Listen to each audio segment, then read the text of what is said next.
Hey, you Stygian Dogs, it's April the 1st, and no fooling, this marks the release of issue number 13 of The Savage Sword of Conan from Titan Comics and Heroic Signatures. And boy, am I ever stoked for this one. Heroic Signatures kicks off their third year of The Savage Sword of Conan with a Conan feature by artist Roberto de la Torre with legendary writer Roy Thomas. Let's immediately jump into things and take a look at this month's covers. And cover A, it's Alex Horley. And here's the Virgin variant of the Alex Horley cover, just fantastic. And then the James Castillo stylized Solomon Kane. I thought I'd survey you dog brothers and sisters to see what cover you'll be picking up. Capping respondents at 100, here's what you said. 4% of you monsters said you were willing to pass on this month's cover, which I'm going to guess means that you're just interested in grabbing the trade paperback later on. 5% of you were solely interested in the James Castillo Solomon Kane cover. 28% of you said you were going to pick up both covers, and that is a righteous choice. And finally, a majority at 63% are opting for the Alex Horley cover. Really, you can't go wrong with Alex Horley. We'll take our usual peek at a tease look at the magazine, but before that, I thought I'd lead with this interesting news of an action figure set from Boss Fight Studio.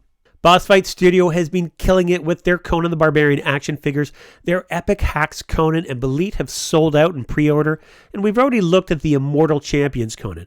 But this news seems to be related to their 1/18 scale Young Conan the Barbarian action figure inspired by Barry Windsor Smith. As reported by Toy News International, Toy Collector Magazine shared this image on their front cover that appears to tease a two-figure set containing a Conan 1/18 scale figure and a 2-scale Yag-Kosha. Sweet, right? So, yeah, Yag-Kosha appears pretty buff here rather than the withered, emaciated character that appears in the Tower of the Elephant, but it still looks tremendously cool. I have no details beyond this, but I'll let you know should a pre-order be announced. Stay tuned for that. And hey, Boss Fight, I'd love to get my hands on a review figure, just saying.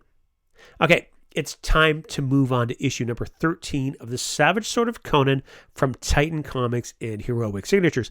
This will be a peek and a tease. There will be image spoilers, but I won't linger. I won't spoil any major plot points.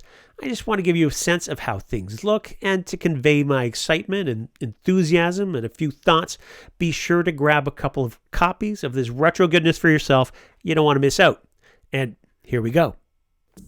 Opening it up, it's Puritan Fiend Fanatic, Solomon Kane's Suffer the Witch, the novel by Shaun Hamill. Opposite that, the credits for the teams at Heroic Signatures and Titan Comics, and of course, the table of contents.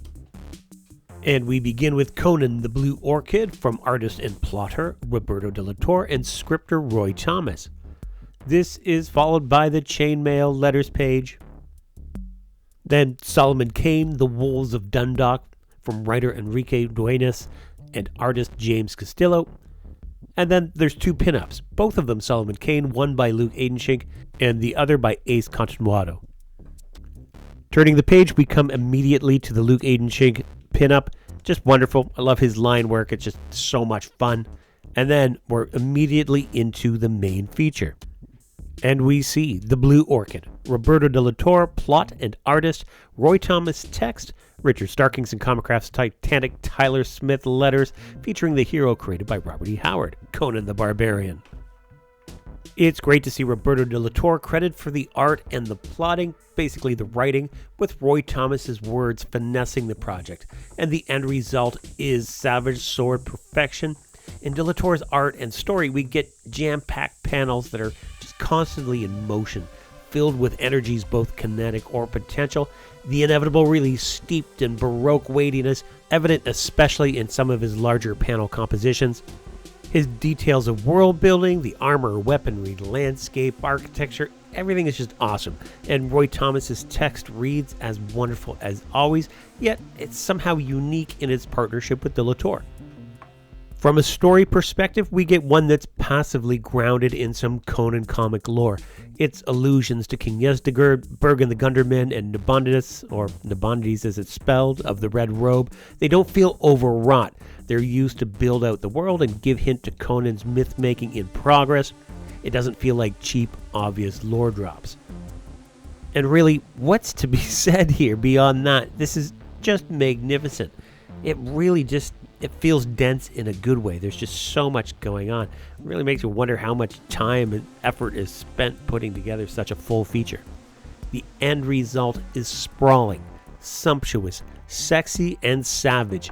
It is Savage Sword. This instant classic is followed by a chainmail letters page, a pretty special one. I recognize more than a few dog brothers here, and humble brag, it's pretty awesome to be included in such a magnificent issue. So many thanks to Heroic Signatures for that, and also for the very kind words. This is a thrill for any fan. Turning away from the letters page is the second of the two Solomon Kane pinups, this one by Ace Continuado. And after the pinup is The Wolves of Dundalk, Enrique Duenas, writer, James A. Castillo, artist, Richard Starkings, in Comicraft Titanic, Tyler Smith, letters. The art style here, well, it feels like a bold direction following the classic stylings of Roberto de la Torre, but oh my, monsters most macabre munching munchkins. It's pretty disturbing stuff with a happy ending of sorts.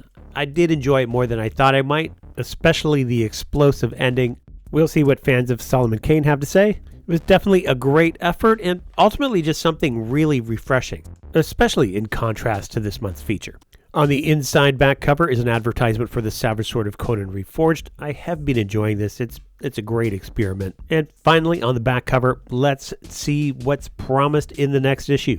Featuring a brutal blood and sand Conan tale from Jim Zub and artist Von Hill, a mysterious Belit story from writer Joseph Pruitt and artist Goran Suzuka, striking covers by Alex Horley and Doug Braithwaite, plus pinups and more. Savage Sword of Conan number 14 unleashes bone-crushing action that can't be missed. This issue, lucky number 13 of the Savage Sword of Conan, is a must-read for fans. I'll start by noting that the print quality is perfect. Rich, deep blacks with no strange shading artifacts. It's just really nice. Roberto de la Torre and Roy Thomas's Conan feature is sprawling, sumptuous, sexy, and savage. It really is perfect Savage Sword of Conan. And how wonderful is it to see de la Torre deepen his contributions to Conan through writing. It's just a real treat. Enrique Duenas and James Castillo's Solomon Kane short is a macabre and refreshing bonus. And with that chainmail letters page, come on, what an awesome issue to kick off the series' third year. It's going to be tough to beat last year, but with what we already know about this year's lineup, things bode well for success. And I know everyone is eager for more Liam Sharp. Thanks for watching. Liking, consider subscribing. Be sure to keep an eye on the Robert E. Howard Foundation YouTube channel. There are always wonderful videos being released over there. And don't forget to donate to the Howard House Museum fundraising efforts. And until next time, take it easy, you Stygian Dogs.